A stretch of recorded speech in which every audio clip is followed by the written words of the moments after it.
Hello and welcome to another episode of the Punt Return Podcast. I'm Joshua. I'll get to my co-hosts in a little bit, but I just want to start off the bat and just mention that iTunes reviews. We want some reviews. We want some feedback on the show. It's a pretty new show, even though we're 12 episodes deep now with this format. We still like your feedback and any ideas or even constructive criticism that you want to throw at James and Nick and not me. That would be welcomed. But yeah, please head to iTunes, leave us a review. If you don't use iTunes or whatever, please just send us any feedback at Stats Insider or at Woot and Y on Twitter. That would be really, really welcomed. But that's just a little bit of housekeeping just straight off the bat, just to knock that on the head there. But week 12 of the punt return. Nick, James, how are we doing, boys? Good, mate. It's massive week 12. I've been talking about this week for a couple of weeks already and looking forward to it. A real look-ahead spot for you, just like real thirsty. Back a week 8, week 9, you look ahead at week... I just spent too much time with James and just been looking at the future. Yeah, exactly. James, how you doing, mate? We're in the present now. Yeah.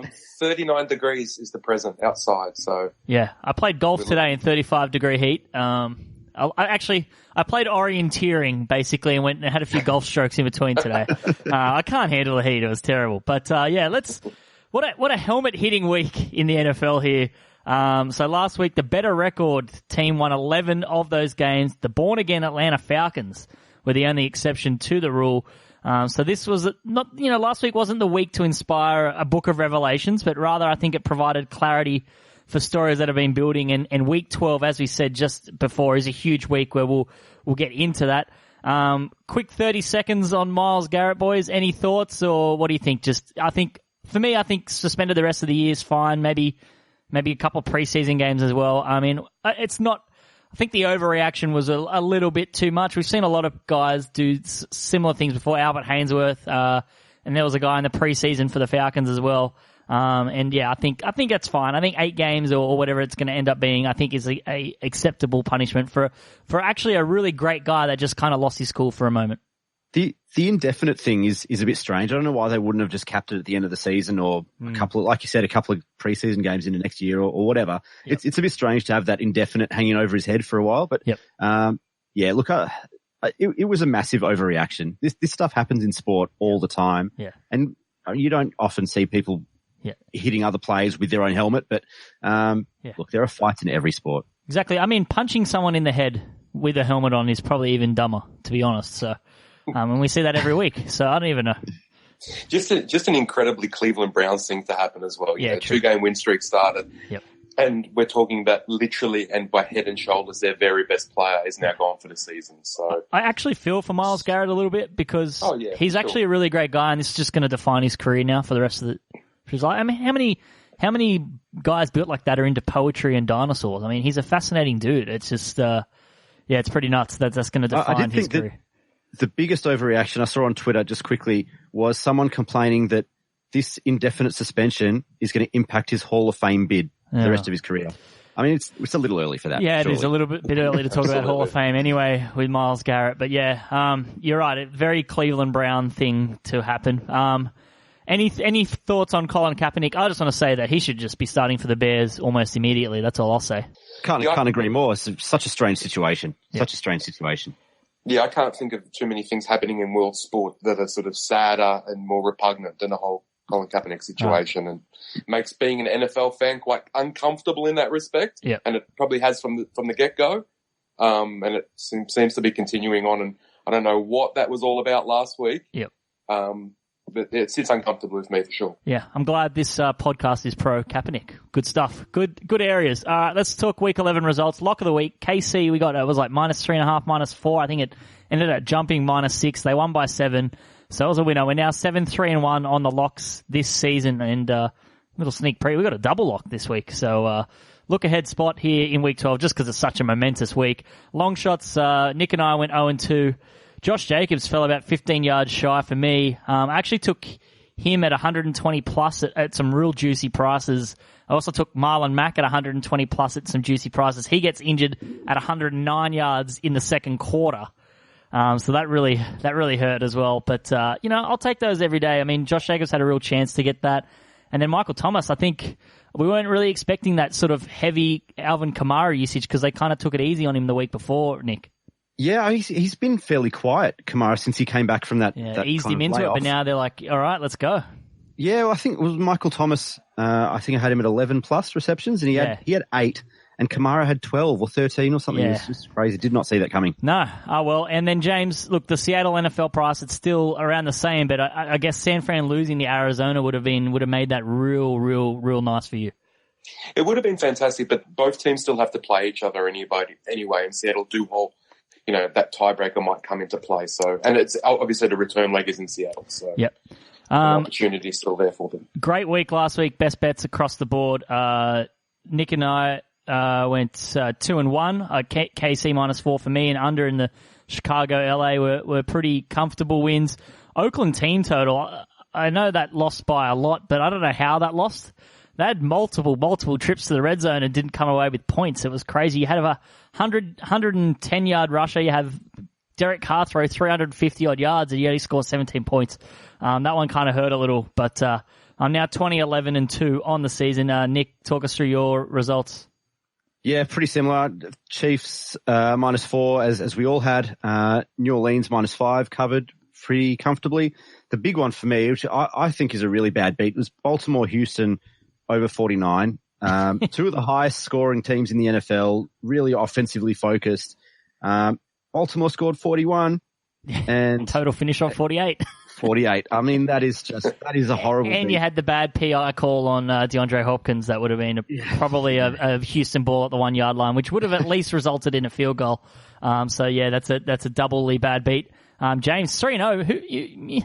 I know you do futures, but maybe you should consider some weekly players there. And you also got the first parlay of the season with Dallas and KC winning at their money lines. But it's a 3-0 week for you.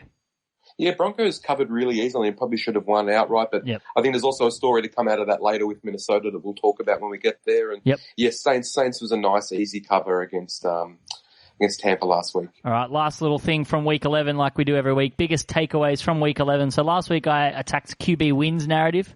This week I'm going with another QB narrative, and that's interceptions.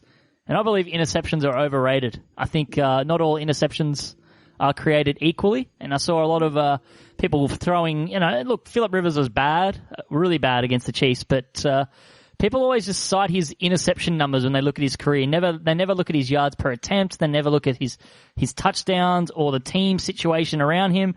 I just feel like interceptions get way overblown. Everyone kind of talks about touchdown to interception ratio way too much when comparing quarterbacks. I'd rather live and die with a quarterback that's going to take more risks down the throw. The interception that Mahomes threw against the Chargers in that game, that was one of the best picks I've seen all season. And, there was still a chance of that play off. I don't mind doing that on third down. If you throw the ball deep down the field and it gets picked off, it's similar to just punting the ball. I'd rather do that than take a sack for negative 15 yards and there's a chance you fumble the ball away anyway. I just think the interceptions are just being a little bit overblown here. I mean, if you're only throwing 2 air yards a pass, whatever, of course you're not going to get intercepted. You're just being safe. I don't know. I feel like it's just getting a little bit too much for me. I feel like, ease off Phillip Rivers. I think with Rivers, one of the things is the situation of the interceptions. I think you're right that interceptions on their own, without any context, are overrated and get overblown quite often. But Phil Rivers, who is a really good quarterback, the way that he reads the game, the way that he reads defense, Hall of Famer. Absolutely, easy Hall of Famer. Yep. But especially at his age and the way that he plays, he's just a static quarterback and he doesn't move around. He doesn't have the ability to kind of weave or dodge or kind of get out of the way like some of the other pocket quarterbacks, pocket passes. And I think it really is kind of his downfall at the moment at his size and age that he can't kind of move around and that's where he gets stuck. I also think we should track dropped interceptions too, because that changes everything. We've seen drop picks, in the Super Bowl, the Falcons should have picked off Tom Brady 3 times in the one play at one point, it seemed like, with that Edelman catch. If that's an interception, well, it's a drop pick, but that changes the entire narrative on an entire season. It just seems a little bit overblown for me. But that's, I just want to defend Phillip Rivers a little bit. Yeah, he was bad. He has been bad, but I think his career overall, sure, he throws interceptions, but, he puts you in a better chance to win games more often than not.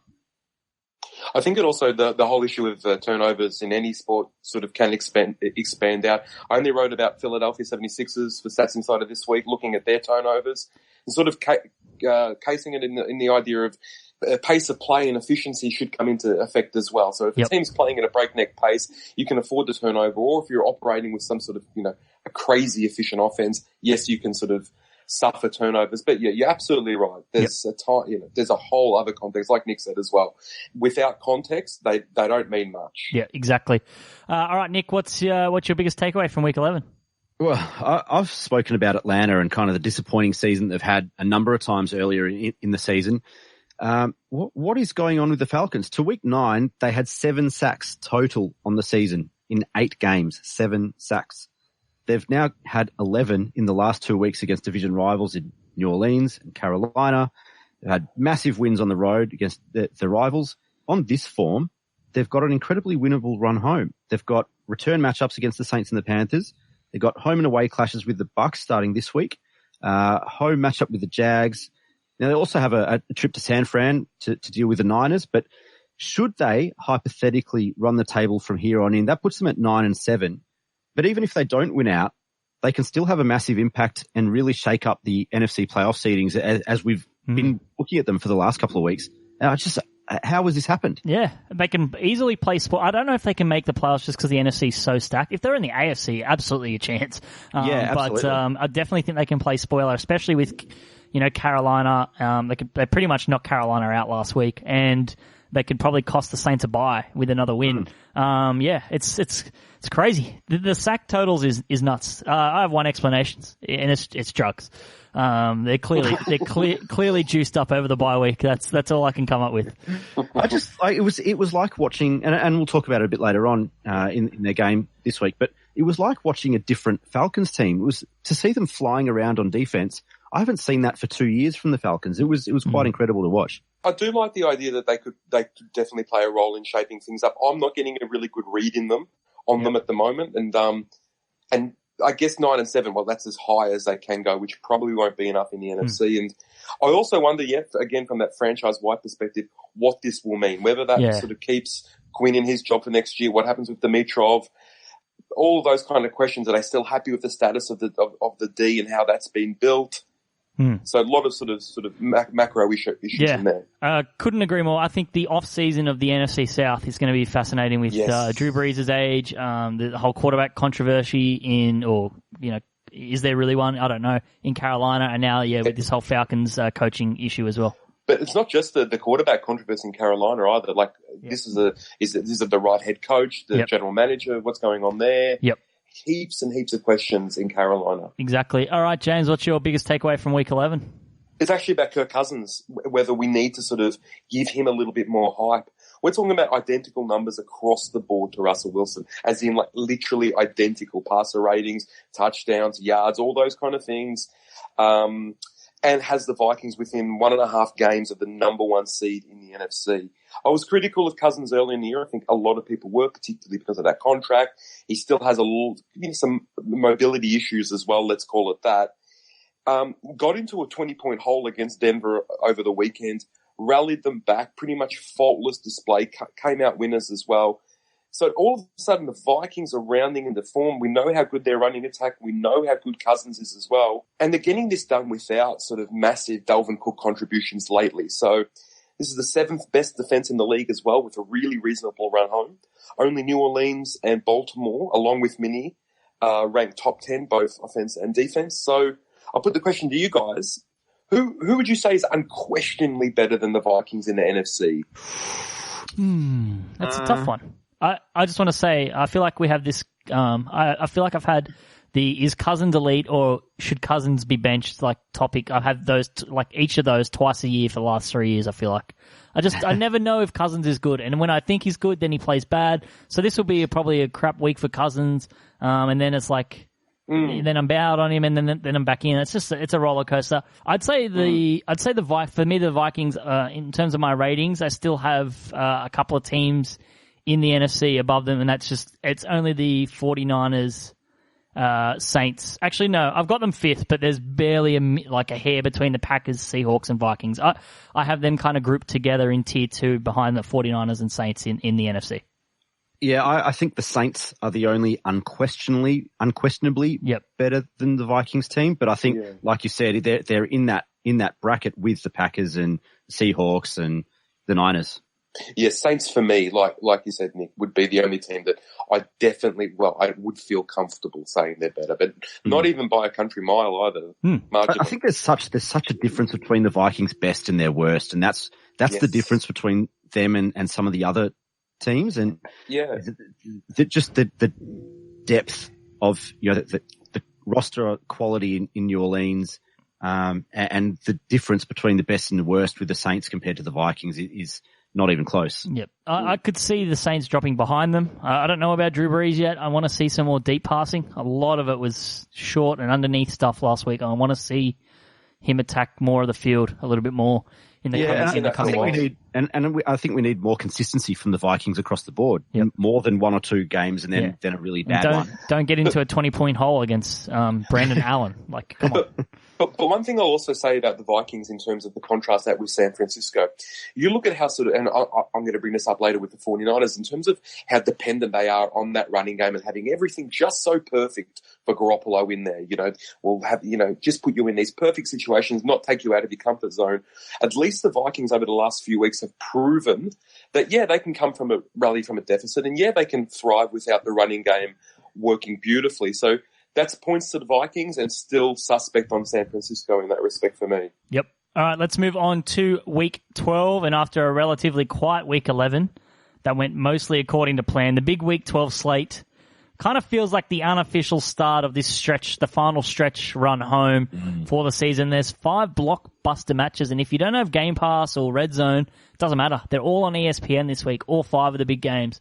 3 of them in prime time, and the other 2 are in the ESPN window. So good job by and they'll be live, and they'll be live on Stats Insider too. So. Exactly. So every game live on Stats Insider. So they've got ESPN even covered there.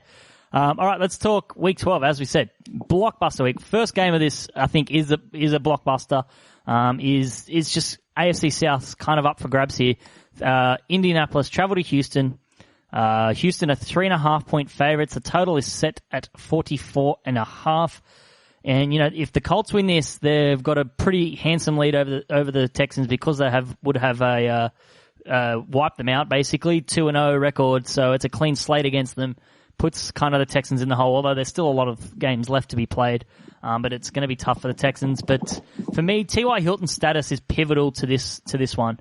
If he plays, it's probably going to be a no play from me. If he doesn't play, I like the Texans minus 3.5 here, even though I think they're frauds and Lamar Jackson exposed them as frauds last week. I just think the advantage at quarterback's greater than the advantage at head coach. So I think Deshaun Watson's advantage over Brissett is bigger than Reich's advantage over Bill O'Brien here. And the reason why Hilton's so pivotal to me is, it is actually T.Y. Hill's stadium. Like, he owns the stadium. He averages 5.75 receptions, 127 yards, and 0.87 TDs a game playing at NRG Stadium. He owns it. It is his stadium. I didn't realize that he was. I didn't realize that Ty was related to Paris and the Hilton. Yeah, Hilton brand. He's the most famous and most successful Hilton. So he said like a true Colts fan. Exactly. This is the stadium he rocked up in the clown mask last year and just destroyed them. So he loves playing at NRG, and I think he's the key to the Colts win and division control. If he's out, and now without Marlon Mack, I fail to see how the Colts can be potent enough to get the job done here. So that's my little caveat. So wait for the injury news. I'm sure that line's going to move if Hilton is out, maybe to 4 points. Probably still play it there at the 4. What do you got, Nick? I don't recall a single game where the result hinges so much on personnel and player availability as it does in this one. I think so much is on the line for this game. Colts and Texans, identical records on the season at 6-4. Like you said, if Indy get the job done, then that's just about season over for the Texans. And they were woeful last week. We were kind of hoping that was going to be the premium matchup. The 2 MVP candidates, which never eventuated as the Ravens just blew out Houston. And it was really disappointing. neither of these defenses either are much to write home about. As I said last week, the Texans defense really worries me when you add in the weakness in the Houston offensive line as well. And I think if Hilton plays, like you said, it's basically a swing bet for me, where I'd be looking at Indy straight up. But as it stands with the line, I think, like you said, Deshaun Watson is the difference maker. He's got the talent on the offensive end: Hopkins, Fells, Duke Johnson, Carlos Hyde, Kenny Stills, maybe Will Fuller's back. I think they've just got too much firepower for the Colts. But if Hilton plays, then that's a massive boost against the 25th ranked pass defense in the NFL. Right now, Texans straight up, but keep an eye on T.Y. Hilton. Yeah, it's the Texans for me, and it's all about injuries as well. But that Marlon Mack one's massive. Talking about a guy who has 600 more scrimmage yards than any other Colt. Also, this Indy D hasn't impressed me that much this season. Their contributions are really, like, as you know, Josh, particularly, they're coming from veteran sort of guys on one-year deals. You know, Justin Houston, Autry, they're sort of 30, 29-year-olds, as opposed to sort of top-tier draft stock that's coming through and you can get really excited about. Not getting much pressure on the quarterback, 7th worst in the league, in fact, which shouldn't scare the Texan O-line too much, which is keeping Watson upright. Again, I think the sack rate is down from 10.5% to 8.5% this year, which is huge for Houston, obviously. Now, when Indy did they took care of Houston early in the year, that was easily Brissett's probably best game as a pro. And that was one of Watson's probably worst ever games as a pro, at least from a QB rating perspective. So it's the Texans. Sorry. I was going to say, he's actually struggled against the Colts. Like, he put up 7 points in a playoff game against them last year. Like, the Colts kind of have him not figured out, but I don't know, they kind of get him rattled a little bit. Yeah, and whether there could be a lot of factors for that. Nothing jumps straight out of my head why that would be the case. And so, yeah, without Mac, that's huge, and especially without T.Y. Hilton as well. What Hilton, as you know, brings to our offense, as Nick touched upon as well, just that speed and electrification and opening up the holes for runners and everything. And it sort of has connected with seamlessly between Luck and Brissett. So to have him out as well really takes away so much of what Indy can do offensively. So Texans for me, but yeah, huge. As you said as well, Texans lose this, they're really losing touch, and it would be massive to come back from there. Yeah, exactly. I just want to touch. The Colts are 13th in defensive DVOA, so I know they're not they don't have big name players, but you know, I've been watching the games. They're hitting on a couple of picks. Like the last 2 weeks, their 5th round pick Kari Willis at safety, and then a 4th round corner Marvell Tell have been increasing snaps, and I think they're just finding their feet. They're actually playing a little bit better. So there are a couple of young guys in the secondary that I think... Rock Ya-Sin is in there as well. Yeah, he had his worst couple of games. He had his worst game as a pro about 3 weeks ago, and he's improved every week since. I feel like he learned a lot. So I don't know. I feel like we've got some decent young players in the secondary, but not along that D line. We did have Toure early on in the season, but he got injured. He was playing actually really, really good and broke his ankle. But yeah, it's the D-line. It is all veterans. It's Justin Houston. It's Danico Autry. So we definitely need to address that in the draft. But yeah, this is a massive game. I'm really excited for it. So yeah, huge. Yeah, I mean, I'm in a win-win situation. I mean, if I bet on the Texans, I win money. If I lose, I'm right. They're frauds, and I don't need to apologize to them in a couple of weeks. All right, let's move on to a less exciting game. The New York Giants at the Chicago Bears. Will be quick on this one.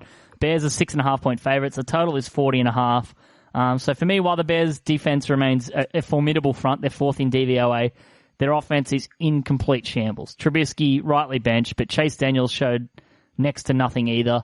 They shouldn't be giving 6.5 points to anyone, even a team as flawed as the Giants. So while I'm not rushing to bet on the Giants, what kind of keeping me from doing that is Daniel Jones' propensity to turn the ball over. They're 31st in the league with 2.4 giveaways a game. You just can't be giving the ball away a lot. And it's not interceptions I touched on earlier. It's taking sacks and fumbles mostly with Daniel Jones. I'm going to roll the dice and hope that Shermer's really worked on that during the bye week for the Giants with the freshness. And I kind of liked what I saw from the running game, Gurley against the Bears with now Akeem Hicks last week. So I think Saquon Barkley could be the key here for the Giants to cover. So I'm going to take New York Giants plus 6.5.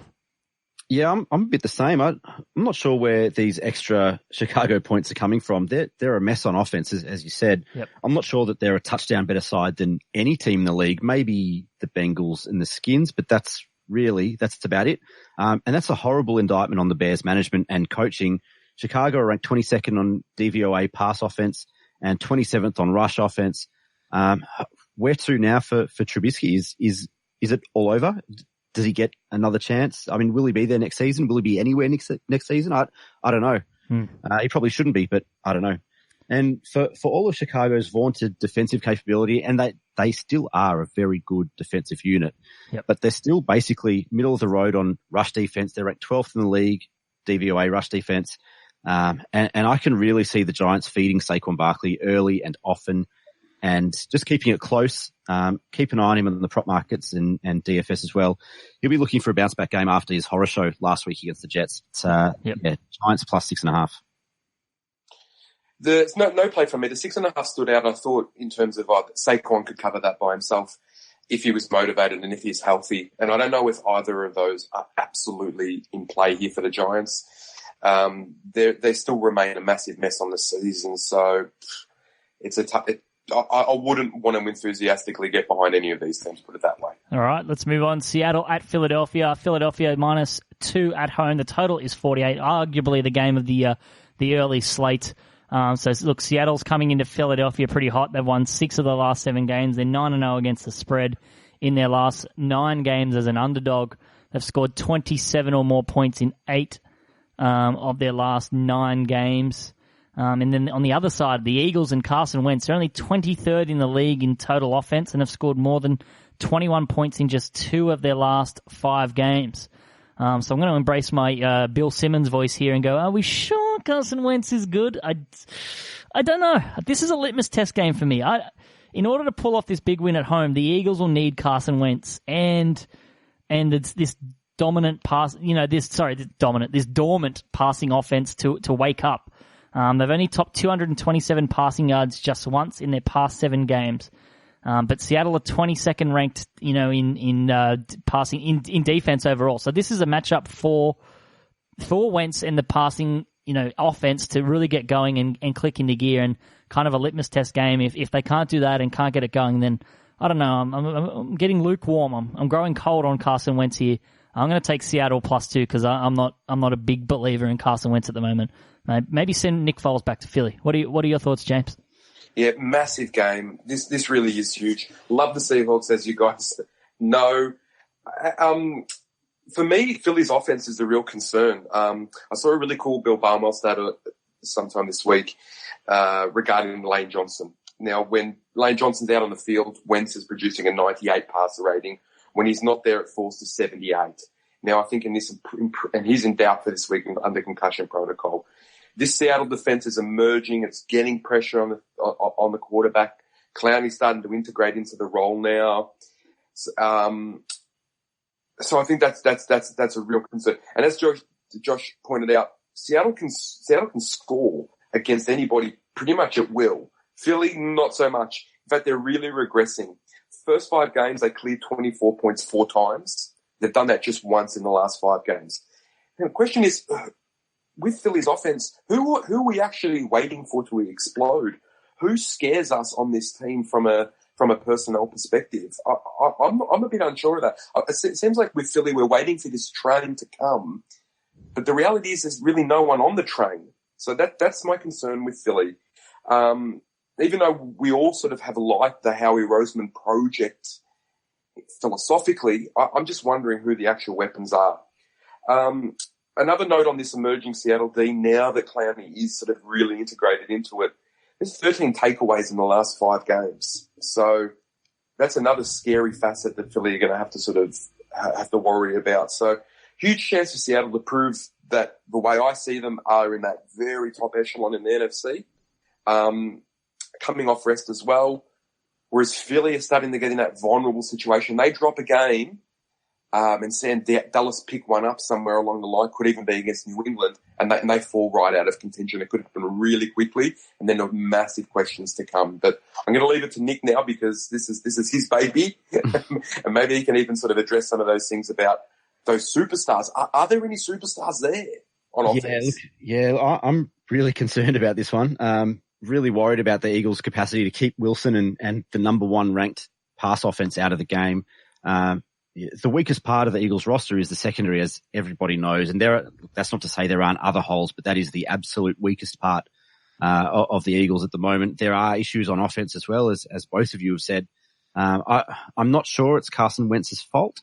One thing that I read earlier in the week is that Nelson Aguilar is the worst ranked wide receiver in the league with a minimum of 44 targets. And that's really disappointing from someone who he was going to be a massive part of the offense in this season. And for a franchise that was seen as one of the favorites for the Super Bowl preseason, it's a massive disappointment. And that's, I think, had a massive impact on Wentz's passing numbers and also the loss of Deshaun Jackson. And Philly have always wanted to have a really reliable deep threat. They've done it with a couple of guys, Torrey Smith, yep. and a couple others over the last few years, and they just haven't had it this season. JJ Arcega-Whiteside has been disappointing as a rookie. I think most Eagles fans were expecting some fireworks from him and really got nothing. Obviously, Aguilar is not giving anything in the slot. And there are some issues there in the offense, and I'm not sure how that evolves into something better at the moment. Jackson's probably unlikely to come back at all. The one area that the Eagles can exploit the Seahawks is their rush defense. Jordan Howard and Miles Sanders are really good. And I'm expecting both of them to see plenty of snaps, and I really like the idea of both of them starting the backfield because they're both able to assist in the passing game as well. And I think that's something that the Eagles can get better at. They're both really good players, really different players as well, but I think they can play together, and I think that will go a long way. The Eagles' run game will go a long way to getting a result against the Seahawks, but pass from me. Yeah, maybe they shouldn't be giving Nelson Aguilar 44 targets. Maybe. I don't know. I think they need to get the tight ends more involved. There's no one else. Yeah, I think Goddard's really underrated and underused. I think he's a really good player. I think he's such a good blocker as well. I feel like he should just be on the field nearly every snap at this point. I agree, and I think that's an element. I think they've been trying to work out how to play Goddard and Zach Ertz together. It's not difficult. Watch the Colts. Like Frank Reich uses like 3 tight end sets nearly every snap. Yeah, and when was the point when the Eagles started to go downhill on offense? When Frank Reich left. Right. Yeah, it's crazy. Look, I think Zach Ertz has had his worst season for a number of years. Yeah. And I think that comes down to giving Goddard more opportunity and still not being able to work out how to play both of them together. Yeah. But there's worries. The raw numbers are there though with Zach Ertz. The touchdowns aren't there, but he's still producing. I think Zach Ertz does get a really raw, like arguably he's still once again been their best sort of. He's so reliable. He's really reliable, and that could be again a Frank Reich issue in terms of losing him as a touchdown threat, and then not being able to reimagine him in that role. But yeah, and I guess I'm with you with Goddard as well in terms of he is a big lengthy target as well. But to be honest, it just really doesn't scare me for this Philly offense. That's probably what I've lost that fear factor. Well, they've lost that fear factor. Yeah, exactly. Maybe that guy was right about Nelson Aguilar when he didn't want to, trust Aguilar with his baby out of a burning building. I can't remember that guy's name, but one of the cult heroes of the year in a year that's produced a lot of just really great content. I mean, I could go off on a tangent here. It's just been a great year. The whole new episode. It's just so good. All right. Pittsburgh -6.5 at Cincinnati. The total is 39. We'll be quick on this game because it just has zero relevance to anything really. But bets. I like 2 plays on this. Well, I like under 39 and I like Cincinnati +6.5. Look, the Steelers' offense rolls into this game pretty banged up after that brutal Thursday night football game against the Browns. Juju Smith-Schuster's literally banged up. Yeah. Deontay Johnson's like bleeding from his ears. Like, that's the funniest thing about that. They're like, oh, that's so crazy. I've never seen anything like that from Myles Garrett. I mean, like, literally, like, there was like half a dozen tackles that were way more dangerous than what Myles Garrett did. Like, every NFL play is inherently more dangerous than anything Myles Garrett did. But anyway, they lost a lot of players, and Pouncey's now out as well with his suspension. Pittsburgh were punished as well because Mason Rudolph wasn't suspended. So that hurts them. And, without Pouncey there, I think Geno Atkins is going to have a real good day. He had his best game of the season last week against the Raiders. He kept them in that game. He pressured Derek Carr a lot. And then on the other side of the ball, it's hard to see how terrible Cincinnati offense that managed just 73 yards against Oakland could have success against Pittsburgh, but I don't trust Mason Rudolph. I'm going to keep fading them. He stinks. He's so bad. So I give Cincinnati a chance to win this game outright, actually. But I like the Bengals and I like the under. I know it's weird betting the Bengals, but it's kind of like one of my best plays of the week, actually. Ooh. Yeah. Yeah. Well, based on my numbers, on my ratings and numbers, it's the Bengals stood out this week. I was about to say to the listeners to just listen to what I'm about to say next because I agree with Josh. Yes. And it doesn't happen very often. Well, at least on some of it anyway. These two teams are horrible on offense, both of them. Pittsburgh are ranked 28th on weighted offensive DVOA. Cincinnati are 30th in the same metric. Pittsburgh losing their number one wide receiver. Smith-Schuster's probably out. On defense, though, the Steelers are quite superb. Apart from last week and their hiccup against Cleveland, they're ranked third on weighted defensive DVOA behind only the two best defenses in the league, which is the Patriots and the Niners, as everyone would have guessed. And they're both streets ahead of everybody else.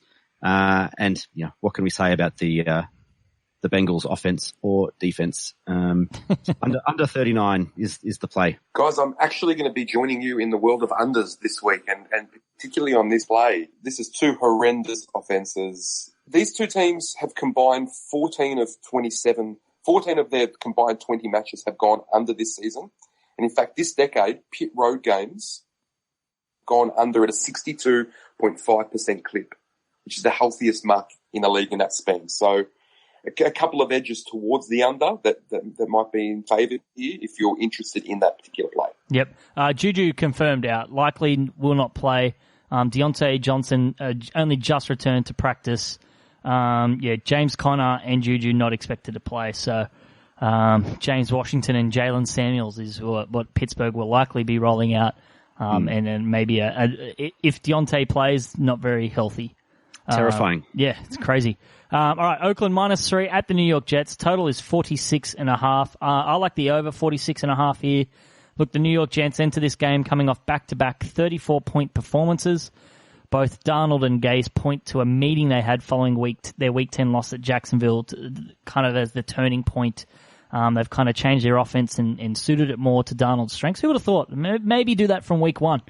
Just a thought. But yeah, they've averaged nearly 340 yards and more than 28 points per game since the two discussed all of that. And then, yeah, I think Darnold threw 4 touchdowns to 4 different receivers last week. So it's spreading the ball out a lot and making the chains move. And we know what Oakland can bring on offense, apart from last week. They'll have an easier time against the New York Jets passing defense. They're still really good against the run. So this will be an interesting week for Josh Jacobs and how he can handle it.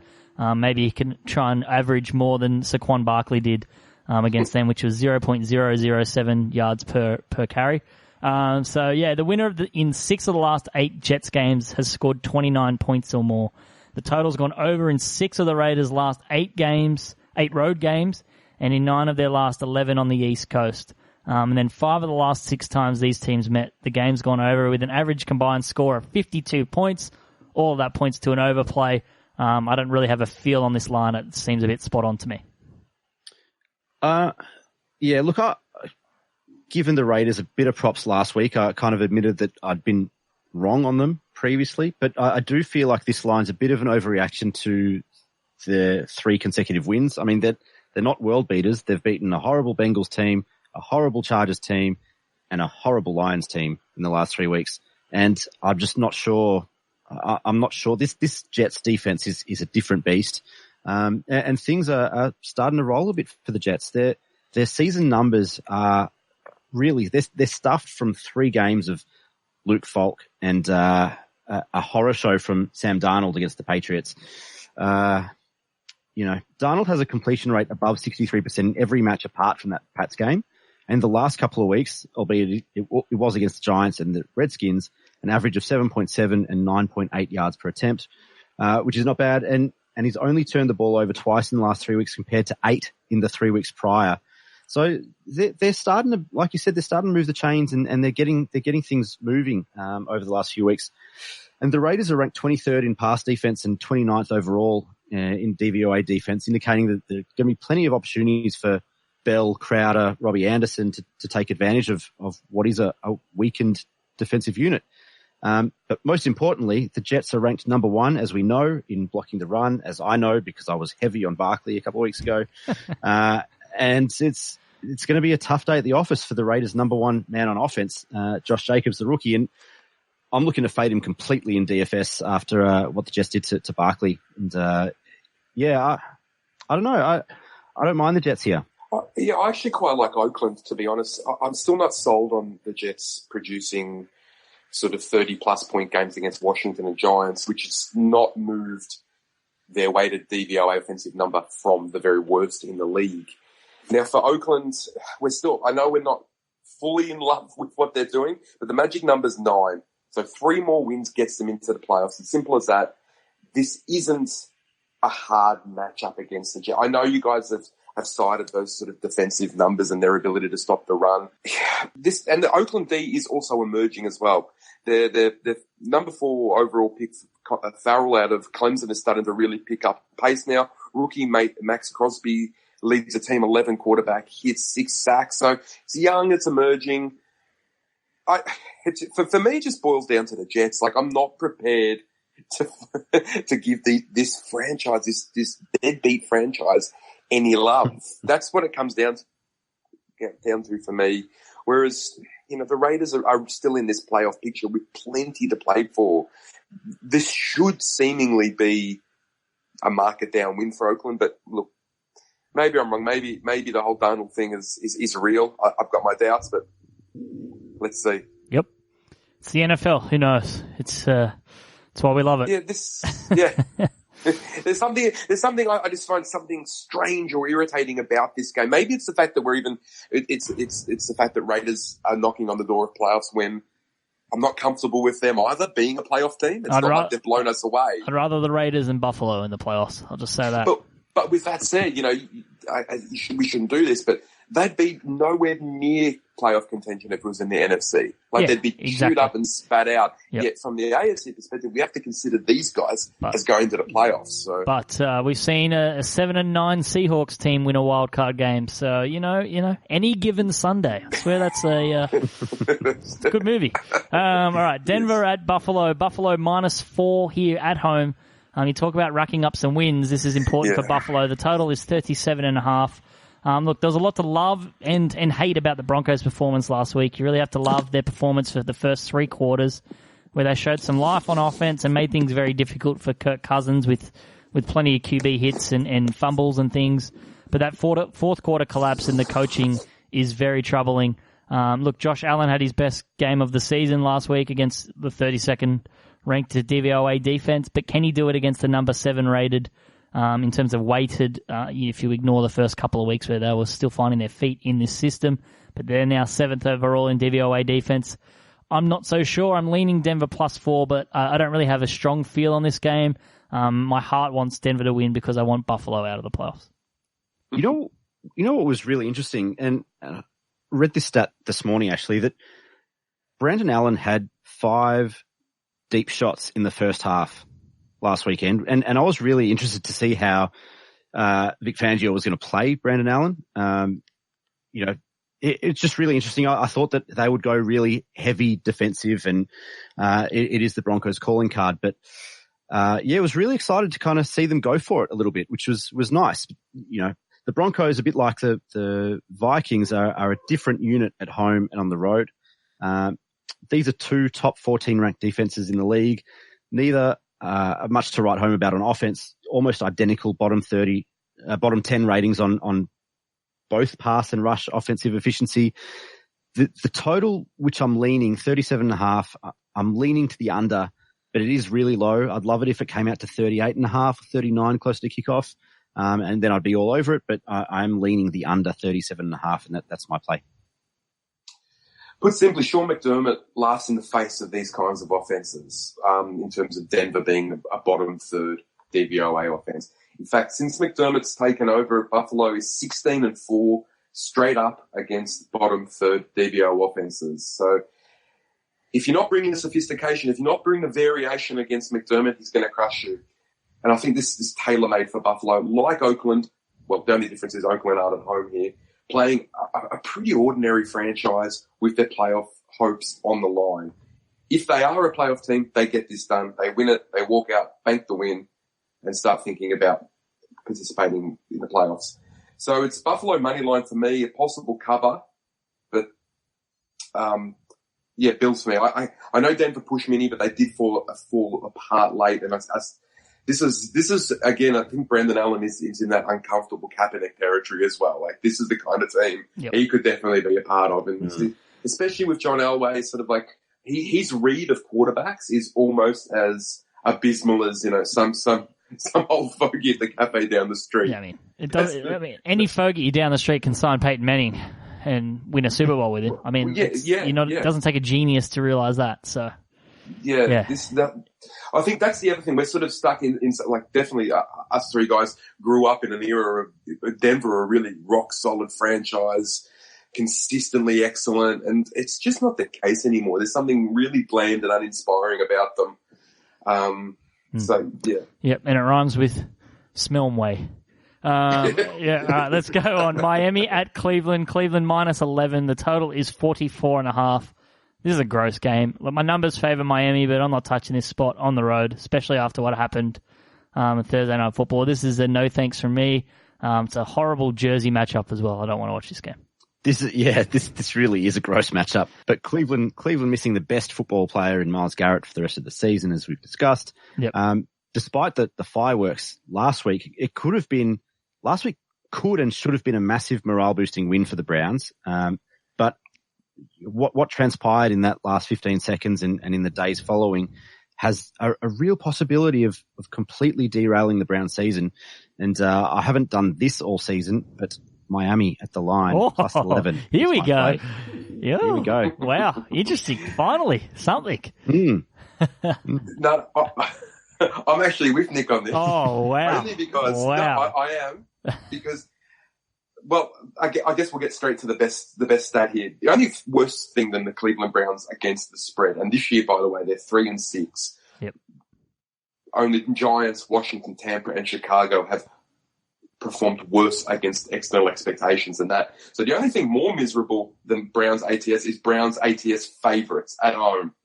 So they're 9-19 this decade in that situation, which is the very worst mark in the league. Yep. Coming up against the Miami team, who we know they're playing hard football with Flores, they sort of could have they have every right to be zip 16 with that roster. They're hanging in there, 5-5 ATS. I think they can get that here. That's a massive number against a seriously bad team. And especially without Garrett, we're talking, a guy who has produced double the quarterback hits and double the sacks than any other Brown on that roster. Like, we can't underestimate how important he is to the Browns. So, definitely, I think, Miami can cover this. Could Can we go? Could they win it outright? Why not? I mean, Why not? It might be worth something. I don't know. It would be such a Cleveland thing to do. I mean, you're getting $5 on the Dolphins. Maybe it's worth something a little bit. Well, just to jump in there with the Garrett thing as well. Does this sort of give Kitchens and the sort of top brass a bit of a cop out? Like, oh yeah, we were rolling, we lost this guy, and sort of keeps everybody in situ for another year, rather than surely not. I don't know, because it doesn't, like, we know there's talent on this roster, both offense and defensively. And it could be a really good coach, a Frank Reich, not that they're getting Frank Reich, but a Frank Reich type upgrade to become back into this playoff race. I think that the coaching's holding them back. Yeah, and he handled the whole Garrett thing terribly in the press conferences as well. He was he was horrendous. Where credit to Baker Mayfield, he handled that like an absolute pro. I mean, he called out Garrett and said he should be suspended. And some old fogies got the shits about it on Twitter, and I was like, geez, man. He was honest, and that's what you want. You don't want that. You don't want your quarterback just spitting out cliche after cliche. So, I mean, I give Baker Mayfield a bit of credit. I feel like Kitchens is gone regardless of how they finish the year. Maybe an outright loss to Miami might see him out the door by the end of the week. So you come and bring in, what's his name, the Oklahoma. I think he's the guy, or Matt Rule maybe from Baylor could be the option. Well, I mean, he obviously worked with Baker and won a Heisman with him. Exactly. I can't believe I've forgotten the name here. Lincoln Riley. That's it. That's the one.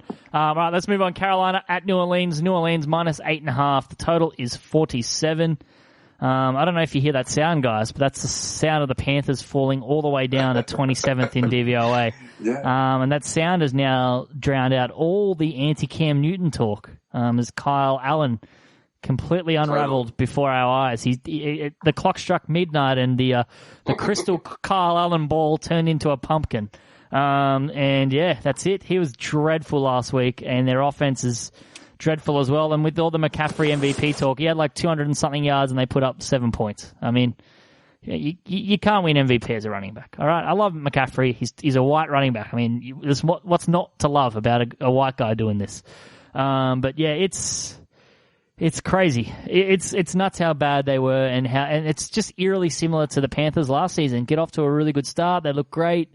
And they're just gonna fizzle out. And we talked about this at the top of the show. It's gonna be a fascinating off season. This is a clear pass for me. The Saints are rolling and they're looking great, but 8.5 in a division game off a loss like that, it just seems a little bit on the nose for me. I'm not gonna go out. I need to see more from Drew Brees down the field passing, as I touched on earlier. I think Kamara's just gonna have a massive DFS game. I'm looking at his rushing yard props, and I think you're the same, Nick. Yeah, I think that sound that you referred to is hell freezing over because I mostly agree with you again. The Panthers have been disgusting whenever anything serious has been asked of them. They were thumped by the Niners. They were comprehensively beaten by the Packers. And yes, these were on the road, but last week they were walloped by the Falcons at home in Charlotte. This Carolina team, it might sound harsh, but is a flat track bully and a choker when it counts. And the Saints, who are top 10 in passing and rushing efficiency, are going to thump them again under the dome.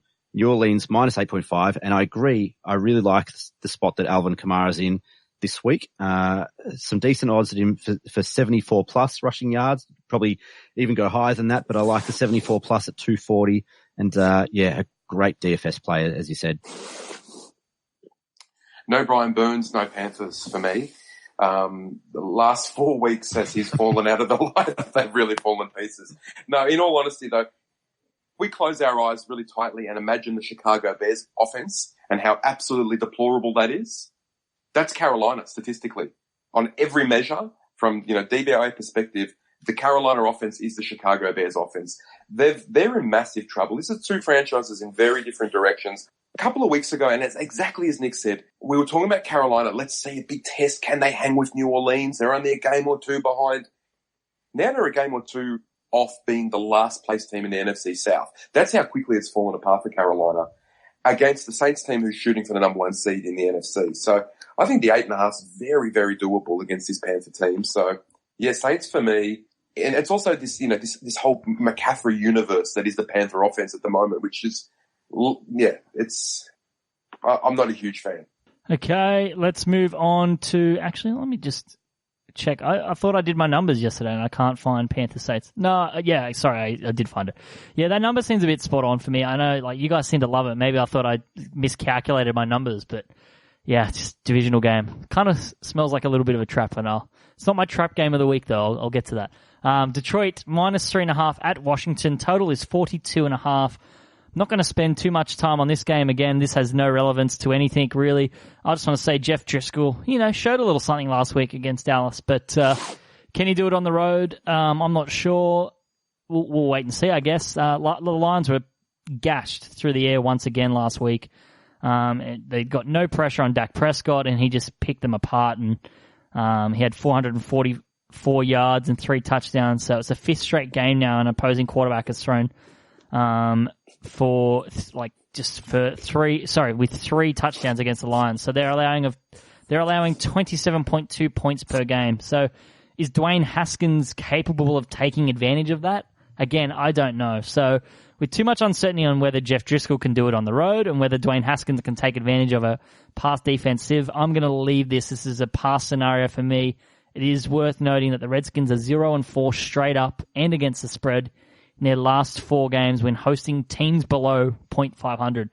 So it's not like they're facing good teams at home. They're still losing against bad teams at home. They're probably the worst home field advantage in football. If nothing else, the Lions are at least a moderately professional football unit, as opposed to the Washington Redskins, who are simply not. At least the Lions have pushed the likes of the Cowboys, the Packers, the Chiefs to 8-1 and 4-point defeats. So this season, I've never jumped. I don't think I've picked Detroit once against the line or money line or whatever you want to call it at all this season. Yet I'm happy to deputise against the Redskins.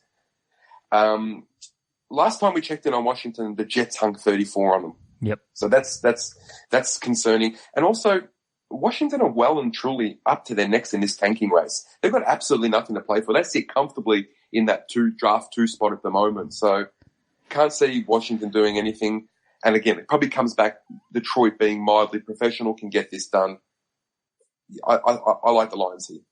What does Dwayne Haskins have to do? What do I have to do? What do I have to do to get you involved? No, this is a horrible matchup that I want absolutely nothing to do with. It is a pass. Okay, let's move on. Tampa Bay at Atlanta. Atlanta -4 at home. Total is 51. We talked about the Falcons a little bit earlier, but apart from the Ravens, I mean, has there been a better team over the last 2 weeks than the Falcons? I don't think so.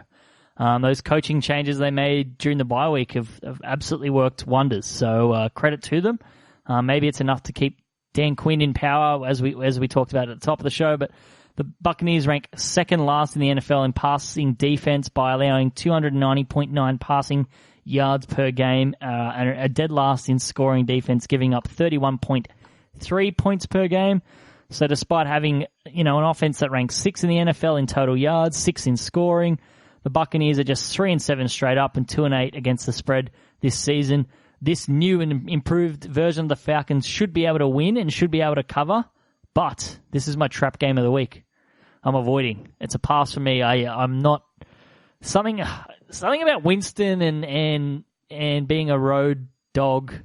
I don't know. It scares me. I'm just not a huge fan of this spot at all for the Falcons. If anything, I'd probably take the over, just given the points there that I think the Falcons can put up. But I need to see one more game of this new and improved D before I'm all aboard for the Falcons.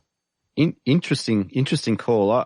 I'm not sure it's a trap game at all, and I'll tell you why. Obviously, the Falcons have been on fire. I agree. I'm not sure there has been a better form team in the last couple of weeks than the Falcons and the Ravens, obviously. 6 sacks on Drew Brees a fortnight ago. They had another 5 on Kyle Allen last week to go with 4 interceptions. And here's where it counts, because Tampa Bay are ranked 24th in offensive efficiency, and their offensive line is ranked 20th in run blocking and 20th in pass protection. And Jameis Winston leads the NFL in interceptions. Atlanta -4. They will cover quite easily. Ooh, okay. Tampa 6 straight ATS fails in a row. Looking at finishing last in the NFC South for the 8th time in 9 seasons. Bottom 10 offensive unit, bottom 10 defensive unit, running into a Falcons buzzsaw. So 4 points for me for Atlanta seems very reasonable. Falcons for me. Yeah, so when you lay it out like that, that's why I feel like it's a trap game, because it's the NFL. You know what I mean? It's true, yeah, it is a bit too simple. Right? It's like, simple. It's like, yeah, I mean, sure. And we've learned that Atlanta haven't been simple this year. No. If we think we've got a read on Atlanta, we're talking garbage. Exactly. So, all right, yeah. Jacksonville at Tennessee. Tennessee -3 at home. Total's 41.5. I like the over here.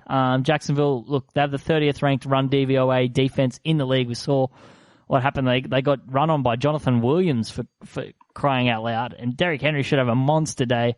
I like the Titans to put up points here. While I don't really rate Tannehill too much, as everyone else is waxing lyrical about him, he's moving the chains more often than not, and I think that helps them a lot. So since he's taken over, they've scored a lot more than Mariota. They've scored at least 20 points in every game. They only did that twice in their first 6 with Mariota. And on the other side of the ball, I don't think Foles can play that badly again. I don't think the Jags offense can play as badly as they did last week. Foles will have that game under his belt now, and I feel like he'll be a little bit better for that run. So I think that the Jaguars can put up a little bit more points and show a little bit more balance on offense, because they abandon the run probably way too quickly here. So I like the over 41.5. I feel like this is low, because these games between these two are normally low scoring, just ugly, disgusting affairs. I feel like it's still going to be an ugly, disgusting affair, but maybe a few more points. James, what have you got for us? Oh, it's an absolute pass for me, Josh. The AFC South has been completely loco this season. defined by injuries and wild form swings. I've never been able to get a good look, and I liked Tennessee at the very start. Then I liked a little bit of Jacksonville, liked Indy at one stage. Yeah, I can't make heads or tails. In fact, this is the hardest game of the year for me, right here. So I'll pass over to Nick. Okay. Yeah, like you said, this is potentially going to be a really ugly game, and we've talked about, on the podcast this season, we've talked about some really good must-watch games, and this is a must-not-watch game. Last time around in week 3, Derrick Henry only had 17 attempts for 44 yards and a touchdown. Like you said, Josh, I expect him to be far more involved. I think he's going to be used far more heavily. And I'm expecting kind of 25, 27 rushing attempts, and should be a pretty safe DFS and fantasy option this week. But, not touching anything else. Okay, let's move on. Dallas at New England. New England 6.5-point favorites at home. The total is 46. The Patriots are first in total yards allowed, and the Cowboys are first in total yards accumulated. So something's going to have to give in Foxborough on Sunday. I'm really keen to see how Dak Prescott goes against this stifling defense, because Dak's third in my MVP race at the moment behind Russell Wilson, Lamar Jackson. So this is definitely a real sort of interesting game. I think that's the most probably interesting matchup of the week, Dak against the New England defense. And while Tom Brady kind of looked like Mitch Trubisky out there last week with the 4.6 yards per attempt, the Dallas defense has allowed Kirk Cousins and Jeff Driscoll to combine for 4 touchdown passes and 676 yards over the last 2 weeks. So you have to expect that Brady will improve on his performance last week, especially when he was not happy whatsoever in the press conference after the game and was arguably frustrated with himself. I don't think he was blaming anyone. I think he was more just saying, we're happy with the win, but obviously we need to improve. But I think there'll be death by 1,000 small cuts, 3-yard plays, and just keep the ball out of the Cowboys' hands. And one thing the Pats do is start really good. They're a really good first quarter team, and Dallas are not. I mean, if New England can get out to a lead, that just bodes well for them with their pass, with their secondary and their defense. So I like the Pats this week, -6.5. The Cowboys are on 0-6 against the spread slide against foes with winning records in their last 6 matches. So I'll take the Pats -6.5. I'm not sure there's much more of a ceiling for Tom Brady, to be honest. I think we all kind of want him to be that elite quarterback. He's clearly not. Yes, he should be better than Mitch Trubisky. But look, I don't know how much. That and the Bills were his worst games this season. But he's been middle of the road for most of his games this year, which with their defense is fine. But he was kind of really, really stinky last week. Well, that's the thing. Like he doesn't need to be great. He doesn't even need to be really good. He just needs to be okay. Yeah. And the rest of the team is so good that it doesn't matter.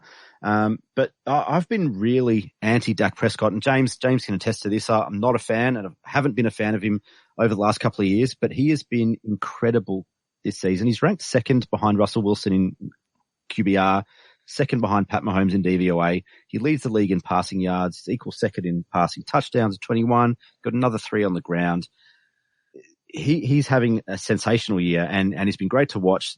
As you said, this matchup is the league's best defense against the league's best offense. It's a pass from me from a betting perspective, but it's my match of the week. Ooh. Sit back and watch what should be incredible football on both sides of the ball. I love it. I have a different match of the week. I wonder what James's match of the week is. Seattle, Philly, I think would be.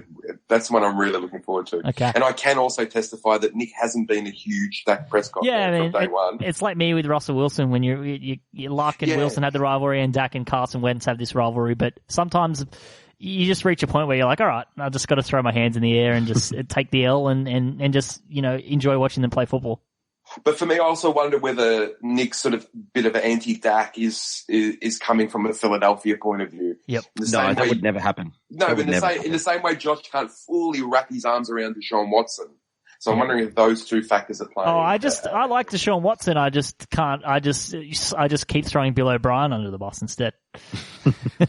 Well, it's interesting. I'm writing on Dak this week for Stats Insider, also in that realm that he still doesn't have a contract for next season. We're talking about a guy who, over the last 16 games, I believe has thrown for 5,000 yards. I'm serious. 5,000 yards, leads the league in total yards. He's a beast. You look at last week, and as Josh cited in terms of this Dallas D, they're just getting it done on it. They put up 40 points. understandably DVOA best team in the league. I don't think there's any doubt this is the best offense in the league at the moment. And as we said last week, this is in spite of a tremendously bad play calling and overall coaching. So I'm really looking forward to this matchup. Best offense versus the best defense. Now, in a game like this, it's going to be tight. It's going to come down to those tiny little details, which, ladies and gentlemen, who have you got? Bill Belichick or Jason Calvin Garrett? The clapper. in those. So if it does come down to those little tiny things, seriously, we might have the best coach in the history of the game in terms of dotting the T's, whatever the expression I always get wrong. Yeah, crossing the T's and dotting the I's. Crossing the T's, yeah. Yep. And Garrett might be the very worst in that respect. So that makes it a Pats lean for me. But we're laughing.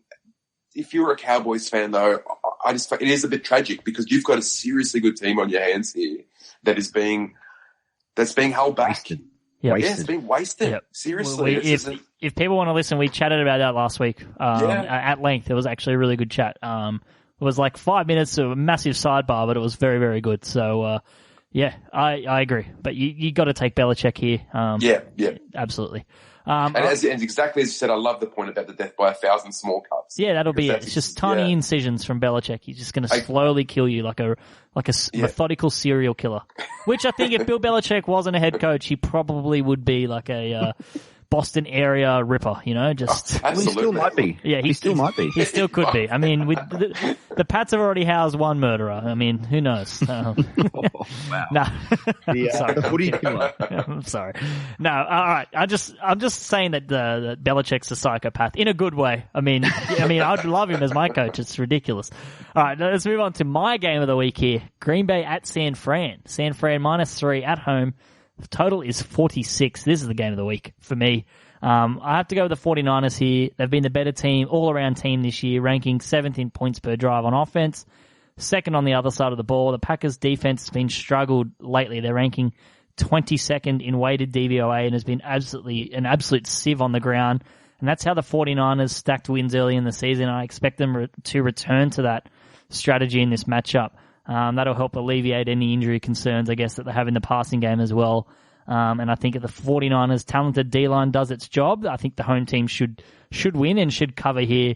It was good that they won in different ways last week with Jimmy Garoppolo, but in this matchup, you've got to get back to the ground game and run the ball. But yeah, the signs were pretty good from Jimmy G that he could kind of help them lift.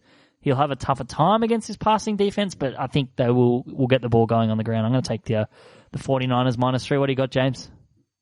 Packers for me. The Niners really don't seem like a genuine 9-1 team in my eyes. 4 straight weeks of regression where running the ball is concerned, which for San Fran has meant putting it into Jimmy G's hands, which has meant their air of invincibility has been busted. Multiple turnovers in half their games this season, we've got our doubts about the Packers D, but one thing they can do is turn the ball over. I think there's only 5 teams in the league who have actually forced more turnovers than them. So, and I'm really skeptical and I'm really reluctant to embrace teams who need everything to go their way for them to function. Kind of like, they talk about Steven Strasburg in baseball as being the orchid, needing perfect conditions to flourish. That's kind of how it reminds me of San Francisco. They need to have that, beautiful running game and all these lovely Shanahan routes. All seems to be disguised to protect Jimmy G. Let's see Jimmy G beat a big team in a big spot. That's where I'm putting it on. And maybe it's through Seattle shaded glasses here, but yeah, I've still got my big doubts on San Fran. So yeah, Packers can cover. I can't agree with both of you. I think the Packers are the more talented team on offense, and the Niners over the course of the season have been really good defensively, as we know, but they've conceded 20 plus in 3 straight games since they demolished the Panthers in week 8.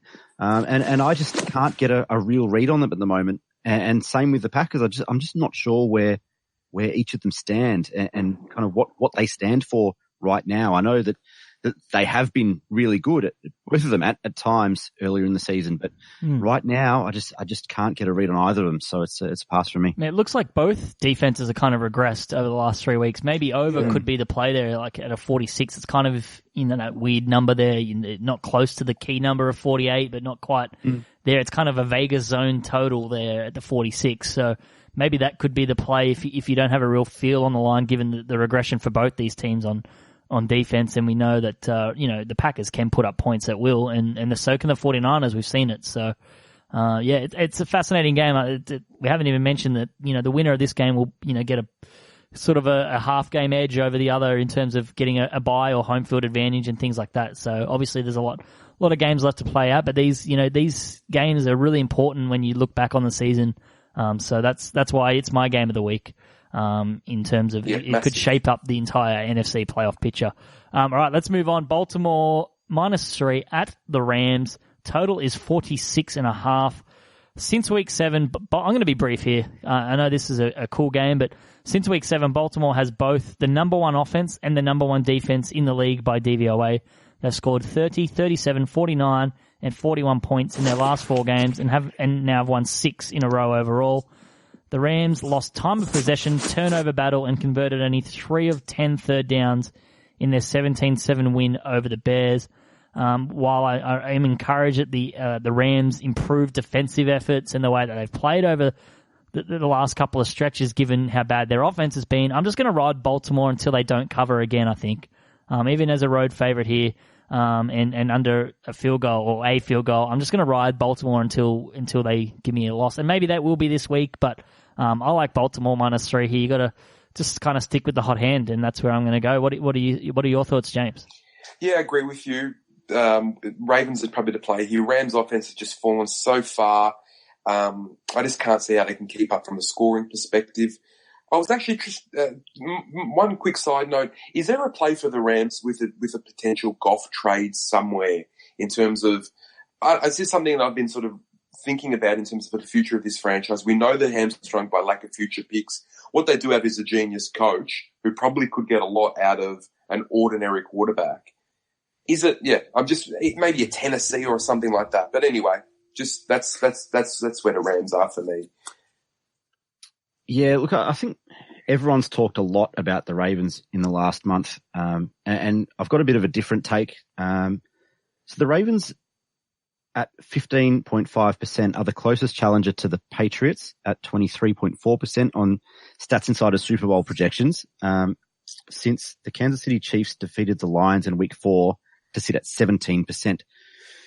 At that point, after Week 4, the Ravens were 2-2.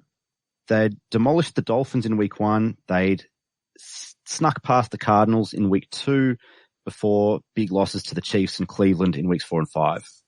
Since then, they've gone 6-0.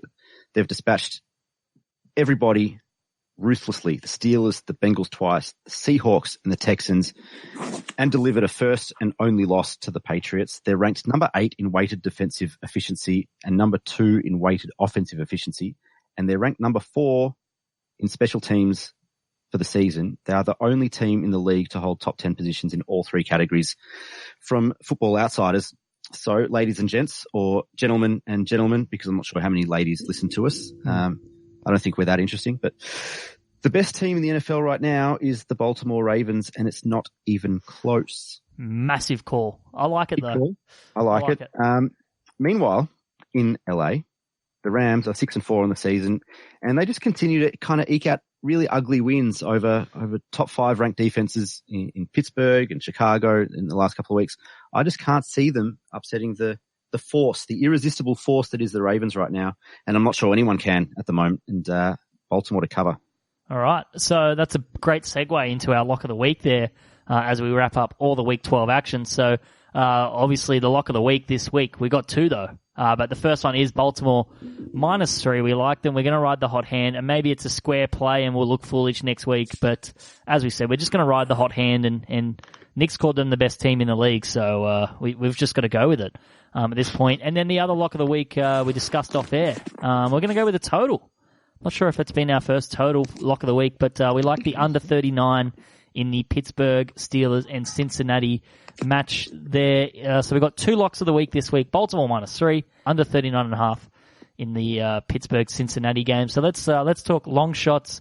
Okay, so I think Packers can cover +3 versus San Francisco. I think Miami can cover against the Browns. And the money line parlay, I don't mind Detroit and Buffalo. Now, I'm giggling a little bit because I originally had Oakland in there, replaced it with the Lions, and I think you guys did a really convincing job talking about those horrendous Jets, and it was enough to maybe take the Raiders out of that spot. So Lions and Bills on the money line parlay. And from a long shot, I still think the 325 out there about Seahawks winning that division is absolutely superb. Can't spruik that one enough. I can't wait to talk to you about trusting your gut next week when the Raiders win and the Lions lose. Yeah, exactly. James, perfect. Thanks, mate. Enjoy the week. Enjoy week 12, and we look forward to chatting next week.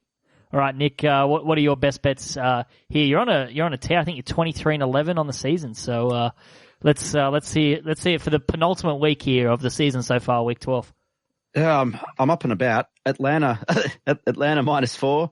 I really like them to cover quite easily. I think the Saints also to win quite comfortably. I like them at the -8.5 point line. And as we discussed, Pittsburgh, Cincinnati under 39. And the long shot that I liked, I mentioned earlier, Alvin Kamara, 74 plus rushing yards at $2.40. You can probably even go higher than that and get up to the $3.54 mark.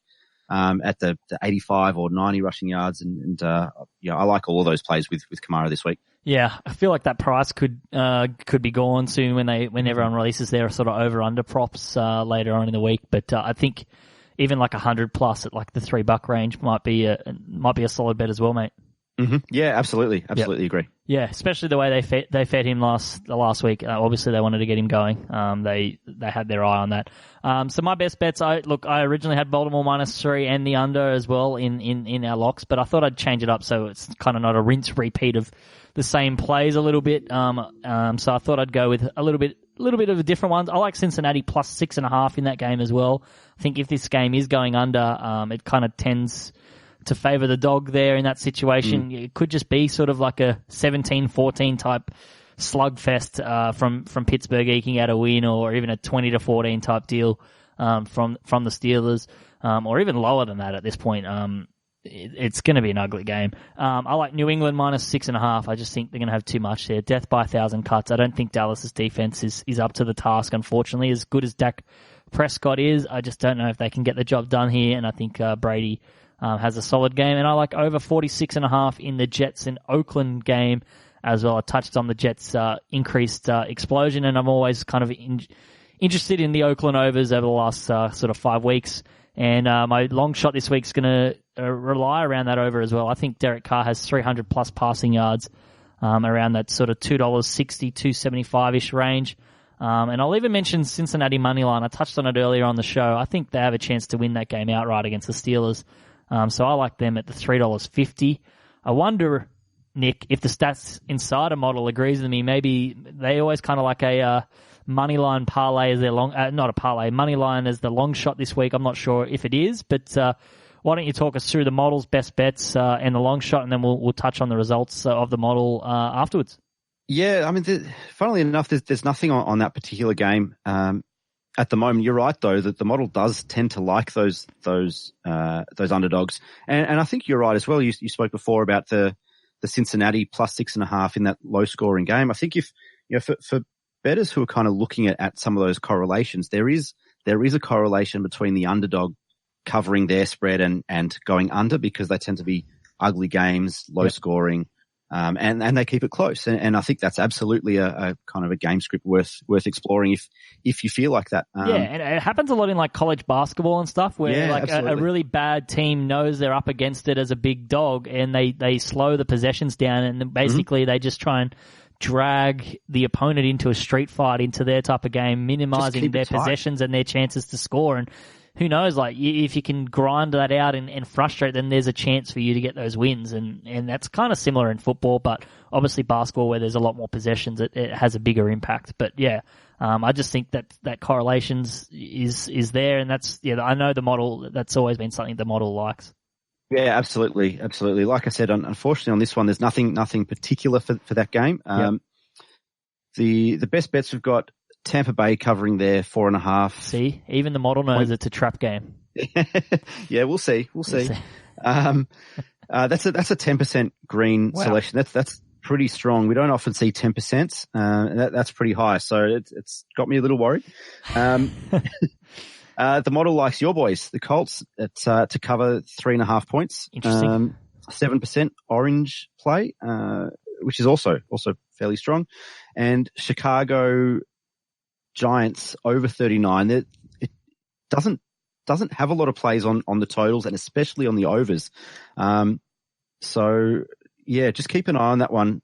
Maybe keep an eye on the weather. I'm not sure what's going to happen there. But the long shot, nothing really kind of jumped out as we kind of went through it this morning. That's all right. Probably the Bucks, but yeah, nothing really stands out head to head. And that's generally where the long shots come from. And as we always say, check out Stats Insider, on a Sunday night or even, over the weekend. Just check out where they're at with the players. There's more and more information in teams and lineups get finalized to check out the model's results. But how did the model do last week overall, from an overall perspective? Overall 4-3 on NFL lines, 1-1 on totals. College was a little slower. I think it was 4-6 on lines and 6-8 or something like that on college totals. But still, very, very profitable season so far. And looking forward to continuing. Yeah, definitely. And yeah, as I said before, check out statsinsider.com.au. That's where you'll find James's articles, Nick's work as well, and the podcast as well. So check them out on Twitter as well, at statsinsider.com.au. And you can follow me on Twitter as well, at WootenY. And until next week, have a good one.